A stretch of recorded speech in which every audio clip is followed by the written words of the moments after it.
Bismillahirrahmanirrahim. Assalamu alaikum. We are now on excerpt episode number 40, where we are on chapter 33 of the book Kamaluddin wa Tamaamun, authored by none other than Shaykh As-Sadooq alayhi rahmah. In this chapter, we shall examine the statements of Imam Sadiq alayhi salam regarding the occurrence of ghaibat. And we shall do this in a few parts. Janab Shaykh As-Sadooq alayhi rahmah has brought many traditions mentioning the occultation, and over a period of a few episodes we shall be discussing them and talking about them.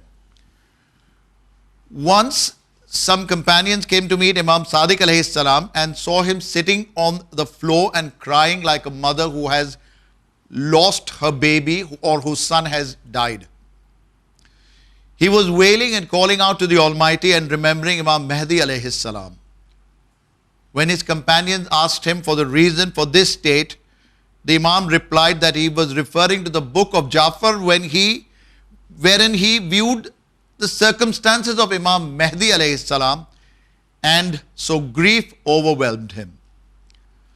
He further mentioned the similarities of Imam Mahdi alayhi salam with the previous prophets. Like in the case of Prophet Musa alayhi salam, many children would be killed to actually kill the Imam.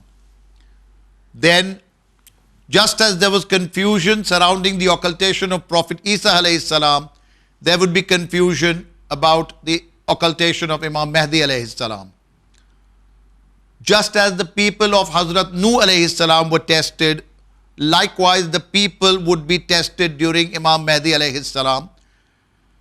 And to give an example, when the people of Hazrat Nuh alayhi salam were asked to plant trees before the divine promise would be actualized, every time a group of people would leave Hazrat Nuh alayhi salam till he was left with only 70 persons.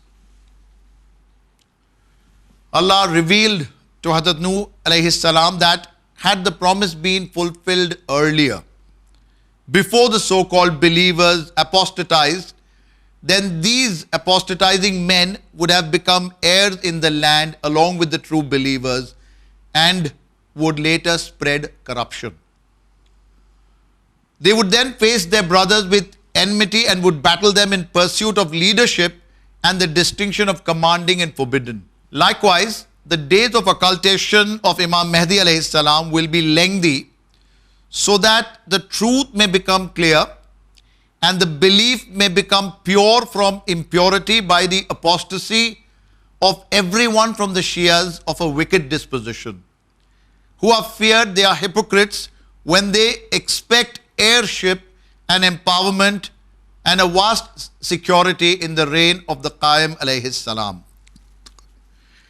May the Almighty remove from our hearts any aspirations, any desire of leadership, and enumerate us amongst the sincere slaves of Hazrat Mahdi alayhi salam. Thank you. Till the next episode. Khuda Hafiz.